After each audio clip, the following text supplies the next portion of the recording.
Well, we will officially begin the class then on continuing with the molecular relationship.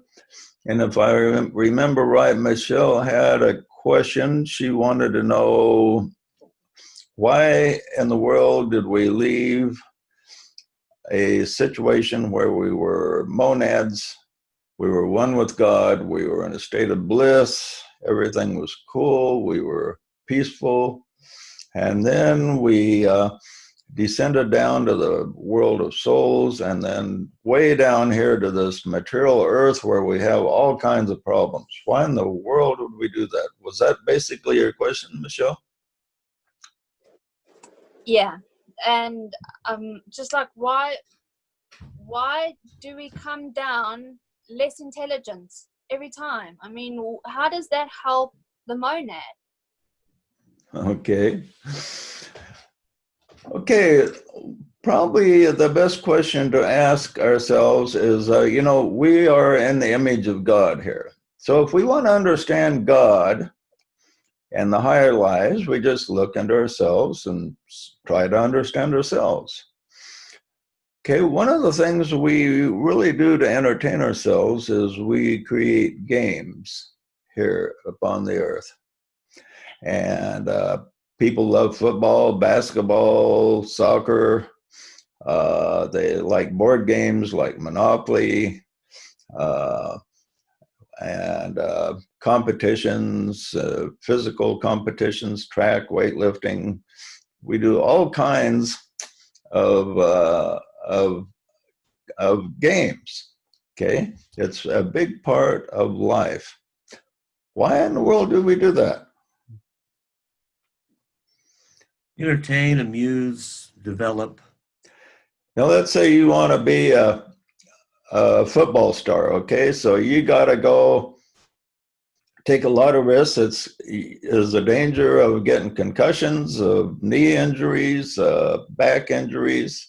Uh, there's a lot of physical preparations. You got to do a bunch of painful exercises. You got to do a whole bunch of stuff that's uncomfortable if you want to get good at it. What do you go through all that for? Why in the world would you do that? It's for the enjoyment of victory.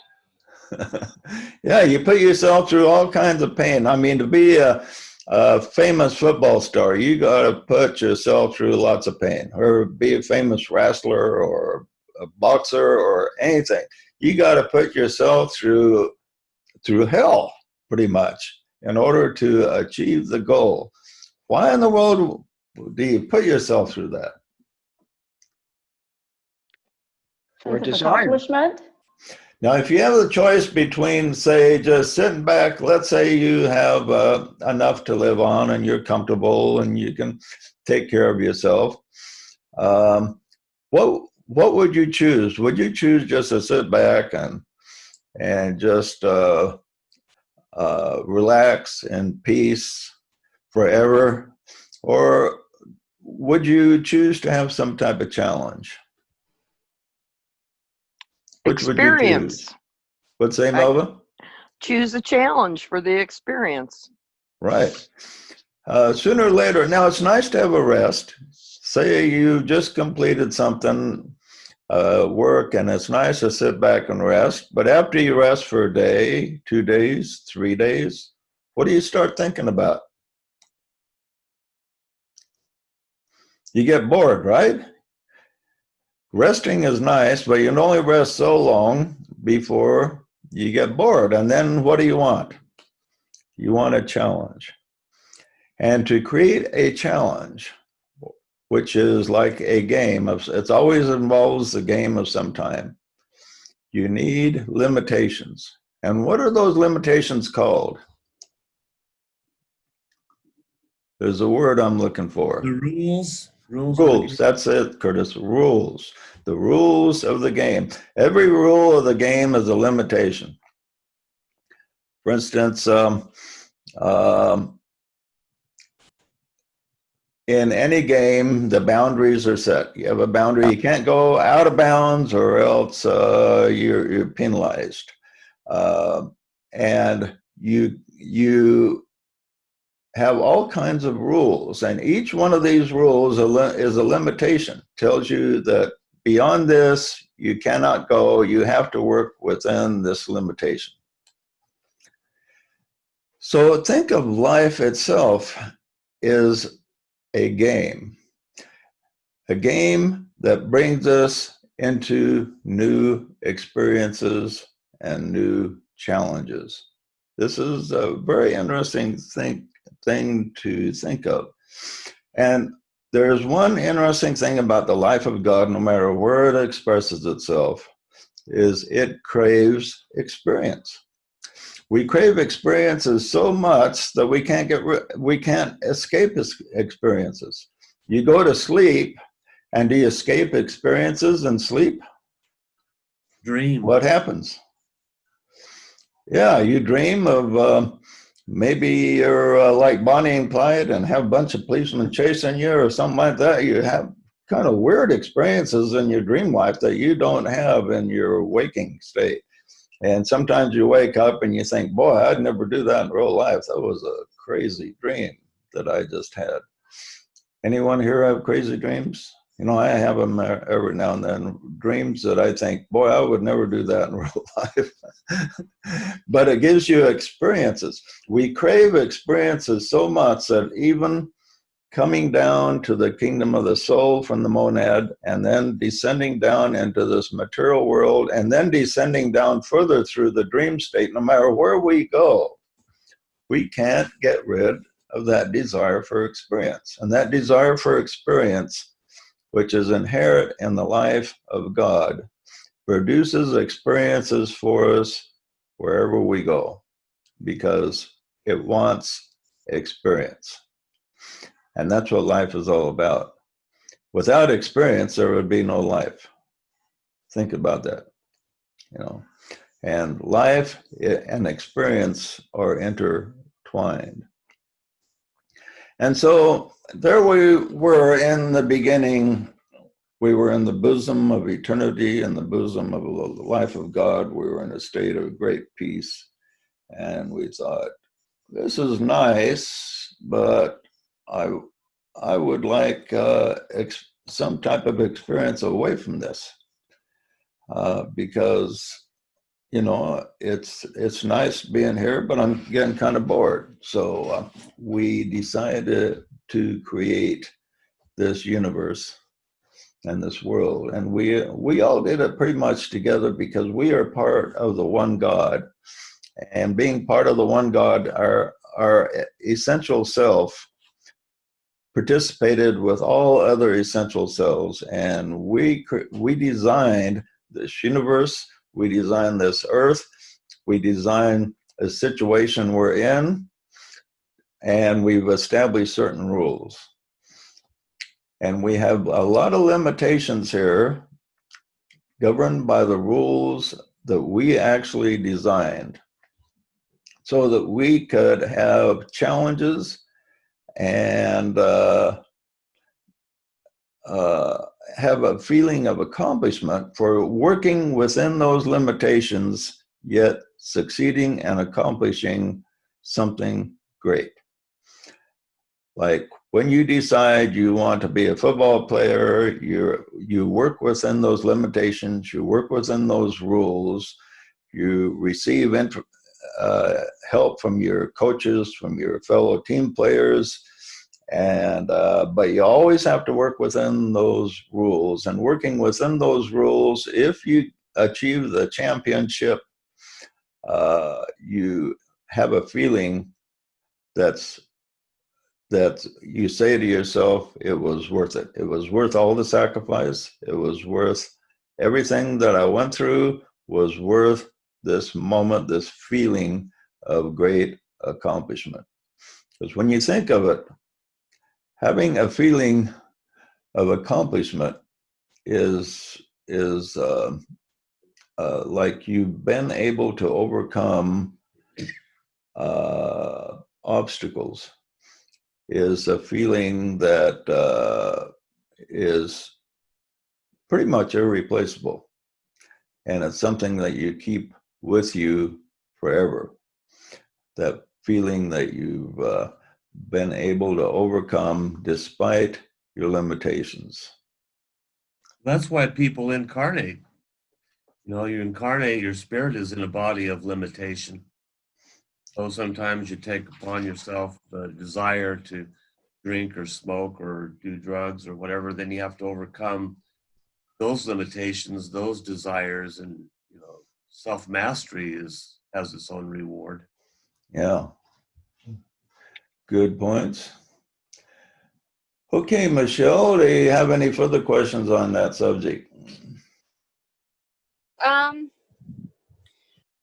Okay, so I understand that we have experiences and that it's important, but why?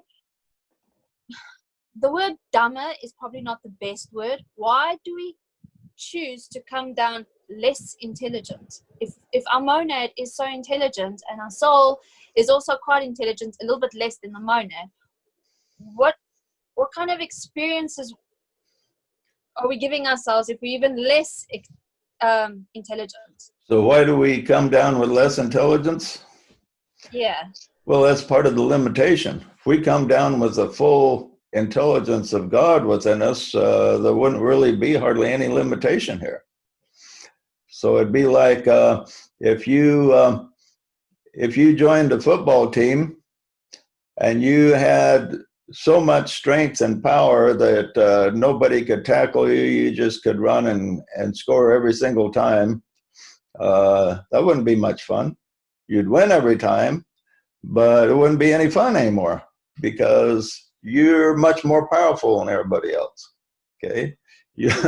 So you join in the limitations of everybody else, and if you're able to score the touchdown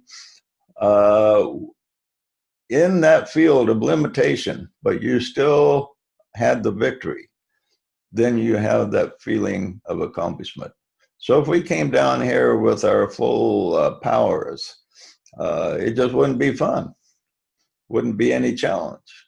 Okay, so we come down, we created these limitations, and this physical world is has all kinds of limitations in it, you know. And so if you're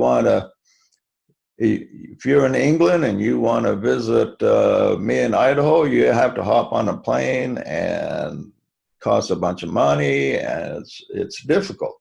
Okay. Whereas if you had all of your God self presence, you could just will yourself here and bong, you'd be right there, you know. Now in the spirit we can do stuff like that, but in this physical world we have all kinds of limitations, but that creates the challenge. So we overcome these challenges, we overcome the limitations one by one, and as we overcome the limitations, it gives us joy. Man is that he might have joy, okay? And we achieve joy and a feeling of accomplishment with each limitation removed. So we come down here with all kinds of limitations. We remove them one by one, and after a period of many lifetimes, we overcome them all and we go back to our source, and there we will rest in what is called the Great Pralaya. And then after a long period of rest, we will decide, well, we want to do something else again. So you know what we're going to do next time after this universe unfolds? What are we going to do? What do you think we're going to do? Create a new one. We'll create a new one, but the new one's going to be a little bit different. How will it be different? More challenges? I don't know. Yeah, we're going to make it harder. Yeah, we're not going to make it the same. If we made it the same, then it would be too easy for us because we've already done it. So when we create a new universe and then come down into it, it's going to be harder than this one. So we think we've got it bad now. Wait till we see what we're going to conjure up in the future. Because when you play a game, you don't make the game easier and easier and easier. You think, well, what can we throw into this to make it more difficult? And even these TV reality shows, you know, they once they play out and the people succeed, they think, well, you know, we can't do the same thing over. We got to make it harder next time. Let's make these people naked this time. We'll throw them out naked, and that'll make every survival harder than being naked. You know, so and then they think, well, what can we do next time to make it harder for these guys? And so when One hand behind their back. when life plays a game, they don't make the games easier, you know. And this is why the rest is important. When we go back to our source, we'll have a rest and we'll be able to savor, we'll reflect on all the experiences we've been through many different lifetimes. And we'll reflect on them during our period of peace and rest. And reflecting on them also produces joy. But then eventually we say, well, I've kind of absorbed and appreciated all the things that I went through. Now I'm ready for a new challenge. And crazy as I am, I'm going to make it more difficult this time, because I guess that's the only way that I'm going to really appreciate accomplishment, is if I make it difficult for myself. Well, and then what happens when we come down here? We bellyache about it. We say, boy, life is so hard. God must hate us to make life so hard for us. I mean, what kind of, and people say there must not be a God, because if there's a God, there wouldn't be any suffering. There wouldn't be any difficulties. Everything would be cool. God would come down and solve our problems. But we are the ones that are the life of God that created this. We created this universe. We created this system we're in, and we did it for the challenge. And then now that we come down here, we complain about it. But if we could remember, we wouldn't complain. Yeah, Curtis. In the 12 labors of Hercules, every labor becomes progressively more and more difficult. And each labor had its own set of rules and boundaries and assignment. And he didn't go out and he completed each labor, but sometimes he would misstep and screw up, like in the labor of Virgo. He slays the queen Hippolyte to get the girdle, which represented unity. And he slays her, and then he's told, well, go think about what you did. Go rest from your labor, think about what you did, and then we'll send you on a new one. So he goes through this progressive step-by-step process, each labor becoming more difficult until he becomes a world server in Aquarius and a world savior in Pisces. And then he becomes an immortal, joins the kingdom of God, and moves on into more galactic challenges. But each labor is more and more challenging, kind of like life.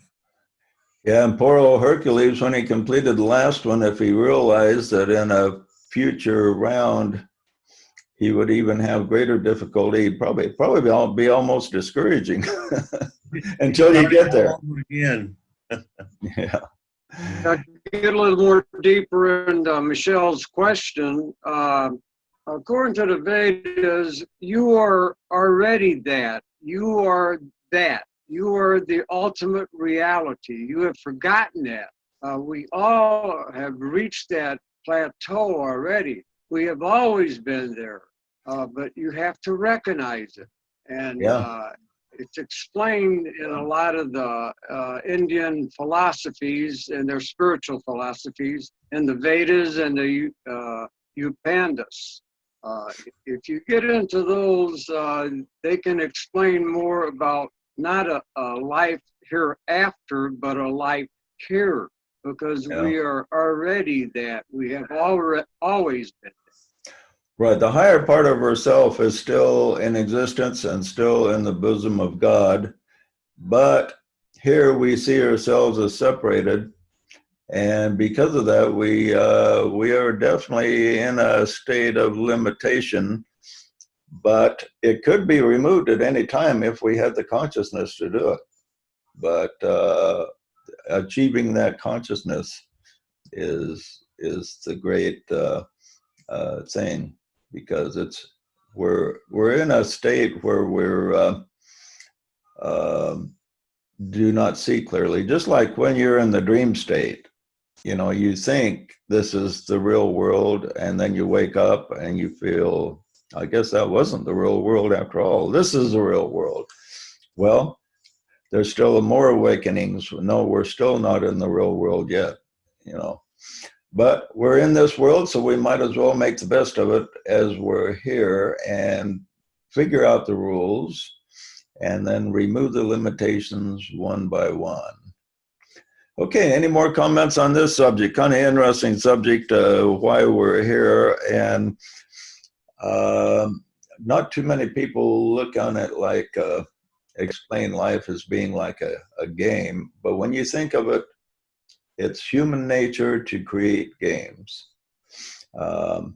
and to make them as difficult as possible, yet not so difficult that they can't be played successfully, because that's the key. It needs to have that balance. A good game is a game with challenges, but you have the potential to overcome all things in the game. And that's what makes the game interesting, that if you understand the rules, you work within the rules, within the ring pass knot, expand your ring pass knot until you overcome the limitations, and then you have a feeling of accomplishment that you can't get any other way. You can't get it just by being a monad in the bosom of eternity, just enjoying the peace. But that's why we come down here. You get that feeling, man, I really accomplished something. That really feels good to accomplish this and remove the limitations. We work within the sphere of limitations, remove the limitations, and then you experience a feeling which is called joy. Okay, and that's why we came here, to be able to experience that feeling. And JJ. Yeah. Sorry, what does ring pass knot? What is that? What you said? Okay. Yeah. That's a statement DK and the ancient wisdom uses a lot. DK, the ring pass knot is the limit of your consciousness. All of us have a limit placed there by our consciousness. And as we expand our consciousness, our ring pass knot expands. Okay. Every life has a ring pass knot, even the planetary logos, the solar logos, even the greater lives have a limit to their consciousness. And as our consciousness expands, our ring pass knot expands. If something is beyond your ring pass knot, then it's something that you just cannot understand yet. It's just, you're incapable of embracing it and seeing it in its true reality. And we all have this, what is called this ring pass knot. And the goal, one of the goals of life is to expand that ring pass knot.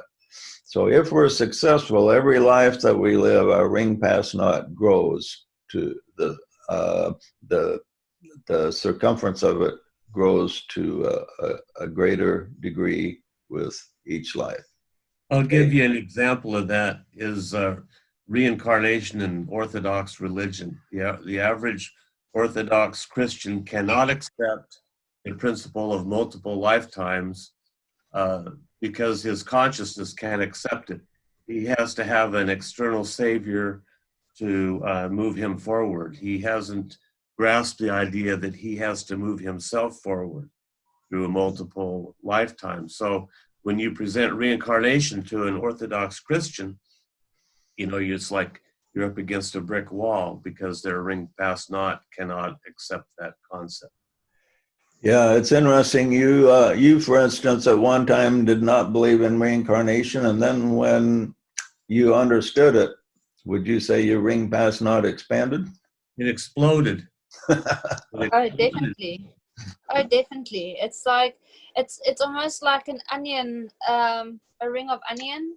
where you Right. go through one layer and one layer, so you don't even know that another layer exists until you go through it, and it just opens this whole new layer of things. And it's like you can't ever go back. You can't ever think of this, of being confined in such a small space anymore, because now it just seems so much more. You realize that there's just so much more. You got it. Yeah. Yeah. You mentioned circumference a minute ago, and it's like, whoa, that was the exact thing I was thinking about talking about. Because we come down here and the universe is created, but even before the universe gets created, there are certain rules already in place, and we have to worketh within the law, as it says in Rule 4 of White Magic. Things like the circumference of a circle is equal to pi times d. Let me see that. I think you need to put him on mute there. The circumference of a circle still going on. Just a minute. Yeah, let me, I can't find most, oh, there he is. Okay. Okay, I put him on mute there, okay? All right. So what I'm saying is, like, before God created the universe or anything gets created, there's already some rules in place. The circumference of a circle is equal to pi times d, even if there are no circles yet. Yeah, yeah. Yeah, the mass is always in existence, whether there's form or not. And math is, of course, the basis of creation of all form, which is interesting. Okay, any other comments before we move on here? Yeah, it's interesting to think how dependent experience is, or rest is for experience, but equally rest is dependent on experience. Your rest is more restful, more peaceful after you've had experience and accomplished something. So I think they both work together, and that's one of the reasons that rest is so great. Yeah, it reminds me of a scripture in Proverbs. It says, the sleep of the laborer is sweet. And why is it sweet? Because if you work really hard, if you put in a really hard day's work, and then you throw yourself down and you sleep, it's very, very sweet because of the labor that you went through. Because, yeah, rest is a lot more pleasant after a tremendous effort has been made. And if you didn't do anything during the day, except just kind of goof off, then your sleep isn't as peaceful and productive as if you work hard during the day and try to really accomplish something. So that's an interesting point. Okay, anything else? Yeah, by the time we wrap this universe up and go under Pralaya, we'll probably be ready for a nice little rest and reflection, and we will enjoy it.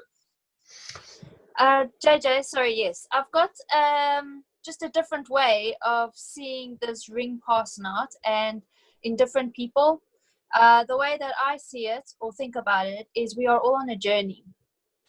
And everybody's journey is in a different place, doing different things. Like, for example, on somebody's journey, they might be climbing mountains. In somebody else's journey, they might be going through a desert, or somebody else is in the ocean. And you might be able to contact that person and tell them about all these trees where they are in the ocean, and they will not believe you because all they see around them is water, where you have no water around you, you just have trees. So everybody's belief system is very different, and that's why we need to be so careful when we speak to other people and they don't believe what we are seeing just because they don't see it, and that we need to be kind to somebody and tell them, don't be stupid. There is a tree right there or wherever. But just be kind to people, because what they are seeing and believing is very different to what you are believing and seeing. Yeah, a lot of truth to that. There's a story about Magellan when he lit on this the shore where there was a bunch of natives, and the natives did not believe that something like a ship of Magellan's could exist. So even though Magellan's ships were sitting there in full sight, it was so beyond the consciousness of these natives that they did not see the ships. That's how the story goes. I don't know if it's true or not, but that's the way the story goes. And there's a certain amount of truth to that, whether it's fiction or not, is that, the ships were there, but they didn't believe that such ships could exist, so they did not see them. And this print that illustrates a principle that we often do not see things that we should see. If you look up at the sky, what do you see? You see a bunch of stars, but do you realize there's much more to see than that? That each star is just a point, a center of life, and the life of that star extends far beyond that. That if you see the auras of the stars, you will see that the stars reach out with energy, and that energy intertwines with other stars. And so if we could see the entire sky, we would see that it's lit up with fire and life, and all kinds of things are happening up there that we don't see. So we look up and we just see the bare bones of what there is to see in the universe that we're living in. So it's pretty fascinating. So that the story of Magellan's ships illustrates a true principle. There's many things to see that we're not seeing because it's not in our consciousness to see it. Of course, like everybody has an etheric body and an aura and projected thought forms that's hovering around us.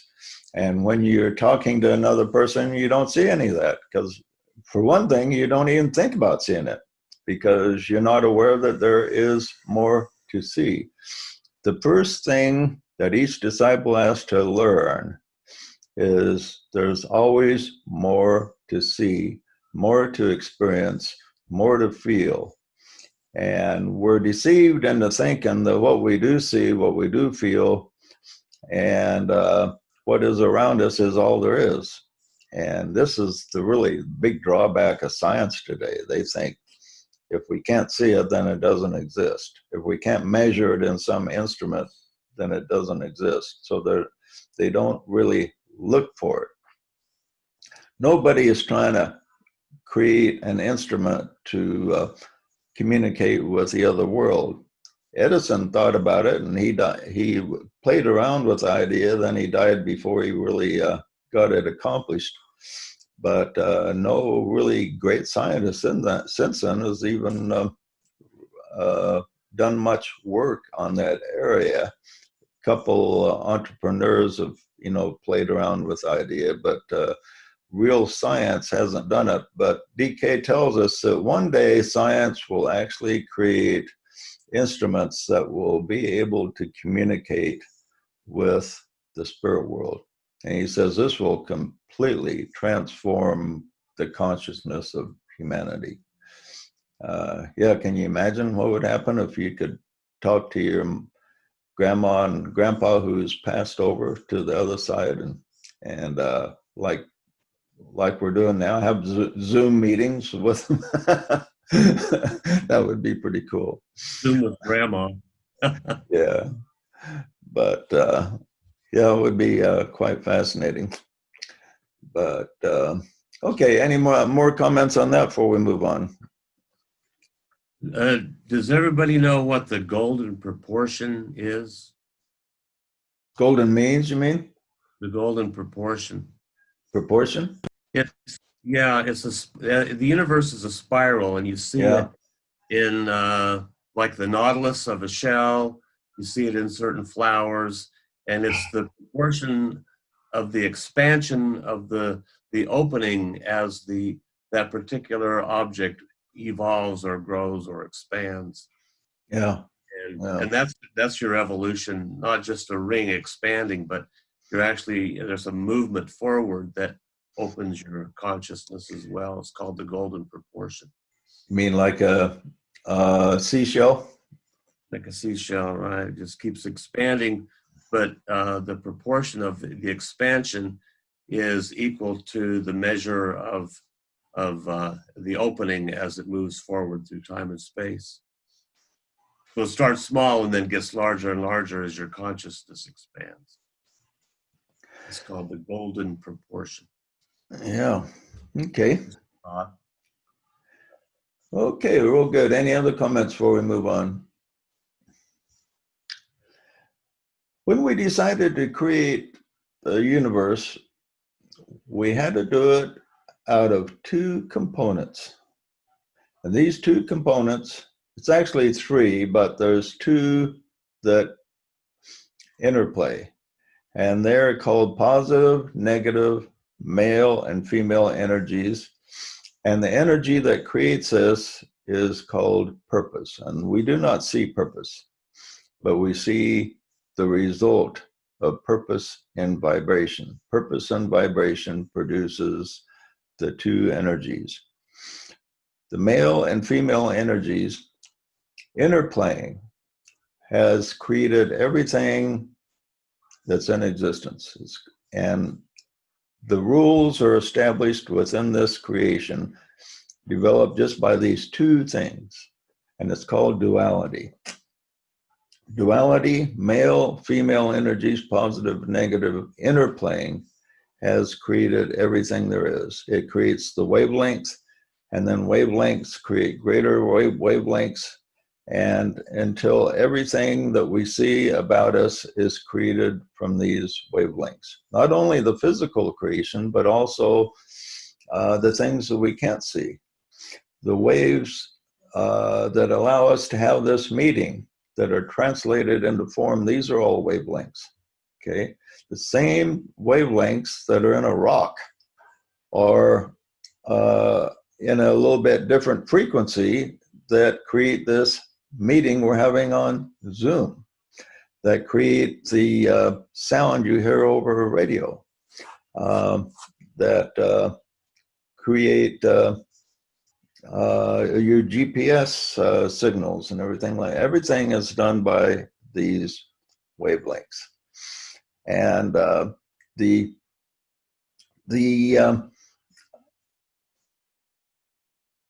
what creates form is the wavelengths being a little bit out of balance. No two things in the world of form are in perfect balance. And this is why form is created. We have space, which is really, you could call space is the externalization of the mind of God, so to speak. So you look up at the universe, and we have all these points of stars and galaxies in one space. And space, you could say, is the mind of God. And in the mind of God is purpose. Purpose and vibrating creates all these wavelengths. And everything has to go a little bit out of balance to create this form. And this is the challenge of us.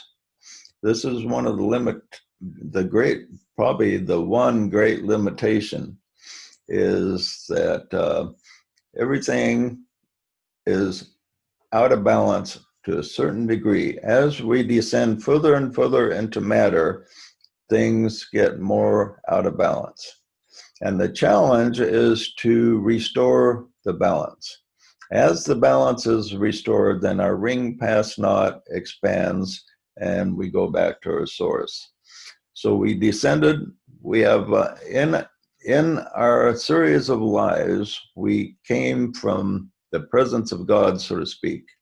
We descend down deeper and deeper and deeper until we come to the most material existence that we know about, which is where we are right now. So we've descended down to maximum state of being out of balance where we can still have life. Okay. Now the big challenge is to put things back in balance, to restore the balance. And that's what the game is all about, is restoring balance and expanding our ring past naught. So it's like creating balance between male and female, and Right. your relationships is where it's most obvious. Yeah, and the atoms themselves, the atomic worlds, the smaller you go, the longer they have had to restore the balance. And the more evolved they are in their own sphere. And then as you go to the higher worlds of from atoms to molecules to cells to human beings to life forms to planets, things are more out of balance the higher you get. We haven't had the time as humans to restore the balance that the atomic worlds have had. The atomic worlds have almost achieved perfect balance. It's not perfect, but it's very close to perfection. For every proton, there is an electron of equal balance to balance it off. So in a hydrogen atom, for instance, you have a proton in the center and an electron in the circling around it.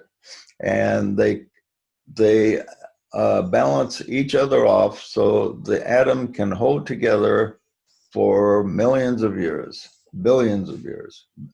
A hydrogen atom can stay intact for billions of years. And a second for an atom is like a billion years for us, when you think about it. So that's a very long time. If an atom is stable enough to stay together for billions of years, I mean, that especially figuring that its time frame is different than ours, that's like an eternity. So that's amazing when you think about it. So the atomic world has achieved amazing stability. So they've learned to balance each other off. And so as we look at the various atoms and molecules that are created, we find that they all seek balance. And even though the different molecules have all kinds of different atoms in it, each atom has balance within it. And if an atom is a little bit out of balance, it's called an ion, because it may lack an electron or have an extra electron. So then it seeks another atom where the balance takes place. And when the balance takes place, where there's an equal interchange of positive and negative energy, then there is stability, then things stay together. Then it's called a noble atom. Right. When all the electron shells are filled in each sheath, becomes a noble atom. Like the helium, what is it? The second atom is when both the atom, the electron. Helium is a very stable atom. Yeah. Right. And the eighth one, what's that? Carbon? No, carbon's not a noble atom. Or no, that's a seventh one, I think. Yeah, the one after that, neon. Is it neon? It's the one where the second electron sheath is filled, becomes a noble atom. What's the first major step humanity has taken toward this balance that we're talking about? Marriage. Right, exactly, marriage. Male and female, we're both out of balance to some degree. Everybody is out of balance, and so what we do is we seek relationship to make us feel more imbalanced, more in balance. Even people that are dedicated to the single life, seek relationship in some way to balance themselves off. We all seek relationship to make us feel more balanced. And most of us seek some type of marriage relationship to make us feel more balanced. Now, everybody is out of balance to different degrees. Let's say, say everybody has a different charge.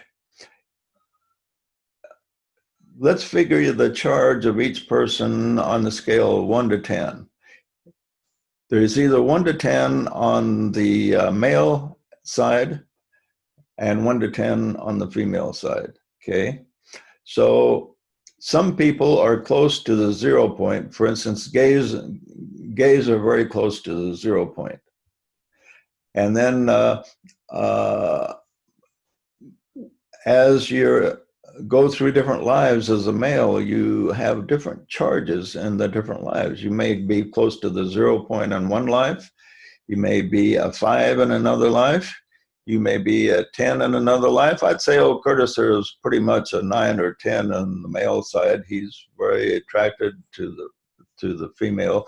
The stronger your charge, the more you're attracted to the opposite sex. The lower your charge, the less you would be attracted to the opposite sex. But you're still attracted to a relationship. You always seek relationship for balance, no matter what your charge is. So think of maybe what your charge is. Think of how much you may be attracted to your opposite sex. And that will give you an idea of what your charge is. If you just go crazy almost when you see a really good looking person of the opposite sex walk by, then you know you got a pretty high charge. If it doesn't affect you that much, then your charge may not be that strong. Now, on the other hand, there's benefits and negatives, positives, negatives, no matter where you are. If you have a high charge, this gives you a strong motive to balance it off and form a marriage relationship. But on the other hand, the high charge kind of is a big distraction. It puts your focus too much on balancing off the charge rather than maybe accomplishing something. And Napoleon Hill talks about this quite a bit in his book, Think and Grow Rich. And he says, many of the people that have accomplished a lot didn't do much until they were over 40. And he says the reason for this is the sexual attraction is a big distraction for people. And so when they're younger, they're focusing a lot of energy on the sexual energies. And then when they're over 40, they transmute the sexual creativity into a higher form of creativity. And this is why he says a lot of people achieve a lot more success after 40 than before 40. And so I found that to be an interesting statement. So we're attracted to this marriage relationship, and the marriage relationship where we join with other people, and the marriage relationship has influences beyond the typical marriage. It goes to maybe some people seek balance just by having non-sexual relationship with people they like, and this makes them feel more balanced. So every relationship that we have adds to the balance if it's a positive relationship. But the one that really influences the balance is marriage. Now, unlike the atoms, where they get married, proton marries an electron, they stay together for millions of years. They are happy with each other and they balance each other. There's no reason to go anywhere else. That doesn't happen with us. The success rate of marriage in the United States, for example, is about 50%. Close to 50% of the people wind up getting divorced. So what does this tell us? What does this tell us about where we are as a human race? That only 50% of us are happy enough and feel balanced enough. Once we get in this relationship, only half of us feel balanced enough to stay. But there's another dimension here, is that about half of the people that stay together are not happy. There's a lot of people that would wish they could get out of the relationship. They just don't have the drive to do it. So really, about the half that do stay married are pretty dissatisfied with each other. And only about 25% of the people that get married wind up being really content with each other throughout their entire life. So we only have what we could say is we have about a 25% success rate compared to the atoms with close to 100% success rate. And this tells us in our evolution, we're far behind the atomic world in seeking stability. So one of the things that we must achieve is figuring out how to create relationships that are successful, so when we get in them, we will be content enough and get enough benefit out of them to stay in them. And well, that's why we have children. Children help balance a male, a female. It gives them something to focus on. Even pets, even little doggies. Yeah, and children kind of correspond to neutrons. As the atoms evolve, they add neutrons. And neutrons are neither male or female, but they are as a whole. And so children, on the other hand, when they come into a relationship, they are like neither male nor female, even though they are males and females, but they're neutral. In the relationship as a whole, you don't love your kid because he's a male or female. You love him because this is my child. And the children helps to balance the relationship. So the couple is much more inclined to stay in the relationship after they have a couple kids, because this is the 25% that are married but still unhappy. A lot of them stay there because of the kids, because they think, boy, if we split up, it's going to break these little kids' hearts. And I remember when my mom told me she was getting a divorce, I felt pretty devastated for a while, even though I could completely understand why she was getting a divorce. And it does affect the children a lot. So the neutrons are like the kids brought into the atomic relationship to bring stability.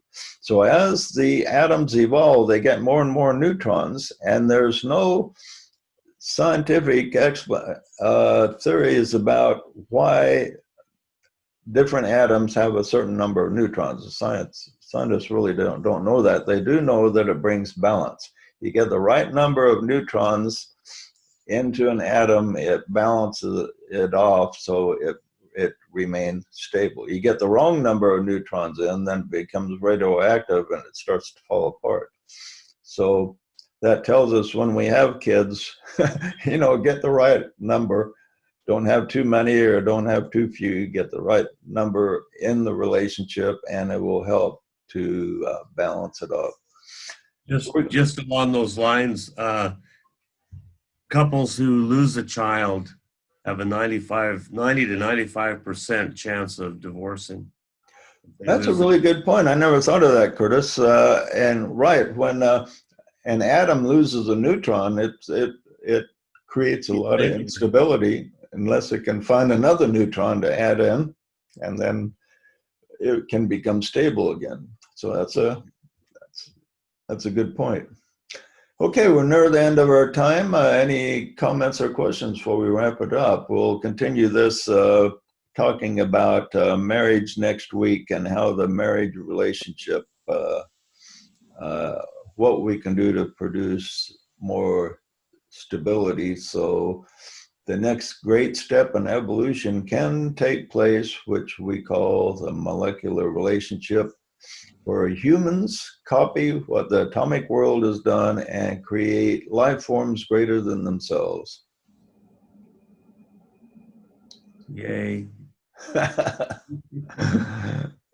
have a friend on Second Life that was born equally male and female. They have all the parts, and you'd think that'd be pretty balanced, but they just got kicked out of their relationship, and they've been going crazy, haven't been showing up, haven't been doing anything. They just, it's like their life is over because the relationship ended. You'd think somebody that was equally male and female wouldn't have that much imbalance to deal with. That's an anomaly. Yeah. Well, your actual charge isn't always related to your physical appearance. Not completely. It's related somewhat. Your physical appearance kind of tells like a roadmap to a lot of things. But yeah, you'd have to know his actual charge. He do with karma too, doesn't it, JJ? What's that? Yeah, there's karma there. He may have like really criticized sexual orientation of some type, so he was born in that situation so he could have a greater understanding and empathy developed. There's a lot of things that could go into explanation of that situation, and unfortunately, in everyone's situation, we do not know all the history behind that. But it's interesting in Michael Newton's book, where he talks about taking people between lifetimes and they go to their life review. One of the things he says you see in your life review is you put yourself, you can see how everybody in your life that maybe you irritated or that irritated you or caused you problems, you can see why they did what they did. And when you see why they did what they did, even though it seemed really harmful to you, you can understand them. And he says this is an important thing to register in our consciousness, is that what everybody does, they do it because they think it's the right thing to do at the time. And so very few people really do things to create what is harm in their mind. They think what they're doing is the best thing to do at the time. They're just not maybe thinking clearly. And so I thought that was an interesting thing. And seeing through the other people's eyes, he says, really helps a person to be more accepting of everything and to understand our fellow men. And it's an interesting thing to contemplate. Yeah, judge not that you be not. Could be also, say, that incident with that George fellow that got killed by that policeman. It could be that they had both karma that they were working out. And somebody asked me one time, why didn't I have deeper feelings towards it?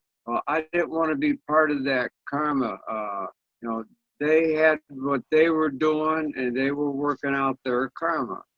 So that thus do not judge. I mean, I feel sorry for the fellow, but I don't want to feel sorry to get the emotions going and start creating karma. Right. So let's say you were in that consciousness of the life review, and you could see the consciousness of the policeman doing this terrible act. In his mind, it was a cool thing to do at the time. I'm sure he really regrets it now, but it also could have been that in another life, that fellow that George, he may have killed him the same way, or maybe even his family while he watched. So there may have been a karma playback on that also.